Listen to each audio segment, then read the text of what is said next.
Hello guys, ഒരു സാധനം കാണാണ്ടായിട്ട് തെരഞ്ഞ പവറാണ് നിങ്ങൾ ഇപ്പൊ ഈ കട്ടമിൽ കണ്ടുകൊണ്ടിരിക്കുന്നത്. എന്റെ അലമാറയിലെ ഈ ഒരു ചെറിയൊരു കള്ളിയിൽ നിന്നാണ് ഇത്രയും സാധനം എടുത്തതെന്ന് പറഞ്ഞാൽ നിങ്ങൾ വിശ്വസിക്കും. എന്നാ നിങ്ങൾ വിശ്വസിക്കണം. കാര്യമായിട്ട് തെരഞ്ഞ സാധനം കിട്ടിയതും ഇല്ല. അവസാനം ഏതൊക്കെ സാധനം കിട്ടിയെന്ന് പറഞ്ഞ അവസ്ഥ ആയിപ്പോയി. ഇനി എന്തായാലും വാരി വലിച്ചിട്ടതല്ല, ഇനി എന്താ പിന്നെ ആ കള്ളി അങ്ങോട്ട് ക്ലീൻ ചെയ്തൊക്കെ ഓർഗനൈസ് ചെയ്ത് വെക്കാന്ന് ഞാൻ അങ്ങോട്ട് വിചാരിച്ചു. പഴയ വീട് മാറുന്ന സമയത്ത് മതിലുണ്ടായിരുന്ന പോളറൈറ്റ്സ് ഒക്കെ ഞാൻ പറിച്ചു വെച്ചിട്ടുണ്ടായിരുന്നു കേട്ടോ. അത് ഇപ്പോഴും ഇതിന്റെ അകത്ത് കിടക്കാം, എനിക്ക് ഓർമ്മ പോലും. പിന്നെ ഈ ഒരു രണ്ട് കാൻഡിൽസിന്റെ അത് കുറേ ആയിട്ടും എൻ്റെ കയ്യിലിരിക്കുന്നത്. ഞാനത് എപ്പോഴെങ്കിലൊക്കെ ഒന്ന് യൂസ് ചെയ്യണമെന്ന് വിചാരിക്കും. പക്ഷെ അതിനുള്ള ഒരു സാഹചര്യം, ഒരു ആസ്തറ്റിക് വൈബ് അങ്ങോട്ട് വന്നില്ല. പിന്നെ ഇതിന്റെ ഫ്രണ്ട്സ് എനിക്ക് എന്റെ ബർത്ത്ഡേക്ക് തന്നതായിരുന്നു കേട്ടോ. പക്ഷെ അത് താഴെ വീണ് പൊട്ടിപ്പോയി. പക്ഷെ ഞാൻ അതിന്റെ ഉള്ളിലുള്ള സാധനം ഞാൻ ഇപ്പോഴും സൂക്ഷിച്ചു വെക്കാൻ ഞാൻ ഒരു ഫ്രെയിം വാങ്ങിയിട്ട് ഇനി അത് സെറ്റ്. പിന്നെ അതാ പഴയതും പുതിയതൊക്കെ ആയ കുറച്ച് ഫ്രെയിംസ് ഒക്കെ ഉണ്ടായിരുന്നു. പിന്നെ അത് ഈ ഒരു ബുക്ക് ഭയങ്കര യൂസ്ഫുൾ ആട്ടോ. ഇത് ഞാൻ ബിസിനസ് ക്ലാസ്സിന് പോയിണ്ടായിരുന്നു. ഞാൻ ഫാഷൻ ഡിസൈൻ പഠിക്കുന്ന സമയത്ത് അന്നപ്പം അവിടെ നിന്ന് കിട്ടിയ ബുക്കാണ്. ഇതിൽ ബിസിനസിനെ കുറിച്ചുള്ള എല്ലാ ഡീറ്റെയിൽസും കാര്യങ്ങളും ഉണ്ട്. അത്യാവശ്യത്തിന് അക്ഷയയിലൊക്കെ പോകേണ്ടി വന്നാൽ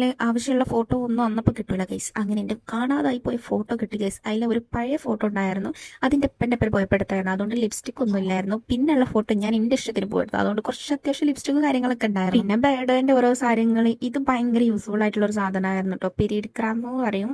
അത്യാവശ്യം യൂസ്ഫുൾ ആയിരുന്നു. പിന്നെ എൻ്റെ അടുത്ത് കുറേ പൗച്ചസുകളും ബോക്സുകളും എന്തൊക്കെയൊക്കെ ഉണ്ടായിരുന്നു. ഈ ഒരു വള എൻ്റെ കയ്യിലുള്ളത് എനിക്ക് ഓർമ്മ പോരില്ല സത്യം പറഞ്ഞു. പിന്നെ വാട്ടർ കളർ പോലത്തെ പെയിന്റ് ഒക്കെ ഉണ്ടായിരുന്നു. അതിന്റെ ഉള്ളിൽ കണ്ടാൽ നമുക്ക് മനസ്സിലാവും കുറച്ചധികം പഴക്കുണ്ട്. പിന്നെ ഓരോ എഴുതിയതും എഴുതാത്തതൊക്കെ ആയ ഡയറീസ്, ഫയലുകള്, പിന്നെ ക്രാഫ്റ്റിന്റെ കുറച്ച് ഐറ്റംസ് ഉണ്ടായിരുന്നു കേട്ടോ. കുറച്ചധികം ഉണ്ടായിരുന്നു. കാണുമ്പോൾ നല്ല അതിർപ്പത്തിൽ വാങ്ങുന്നതാണ്, പക്ഷെ അതങ്ങോട്ട് ചെയ്തെടുക്കാനും ഉണ്ടാക്കാനുള്ള ഒരു സാഹചര്യം അങ്ങോട്ട് ഒത്തു വരുന്നു. പിന്നെ ഈ ഒരു പെട്ടി കുറച്ചധികം പഴക്കുണ്ട്. അത്യാവശ്യം നല്ല സ്പേഷ്യസ് ആയിട്ടുള്ള കുറെ അറകളുള്ള ഒരു പെട്ടിയാട്ടോ. എനിക്ക് ഭയങ്കര യൂസ്ഫുൾ ആയിട്ടുണ്ട്. എൻ്റെ എല്ലാ ചണ്ടി മണ്ടാണ്ടികളും അതിലുണ്ട്. പിന്നെ ഞാൻ യൂസ് ചെയ്യാത്ത കുറച്ച് മേക്കപ്പ് ഐറ്റംസ്, യൂസ് ചെയ്യാത്തതല്ല, ഞാൻ പുതിയതാണ്, അത് പൊട്ടിക്കാത്തതാണ്.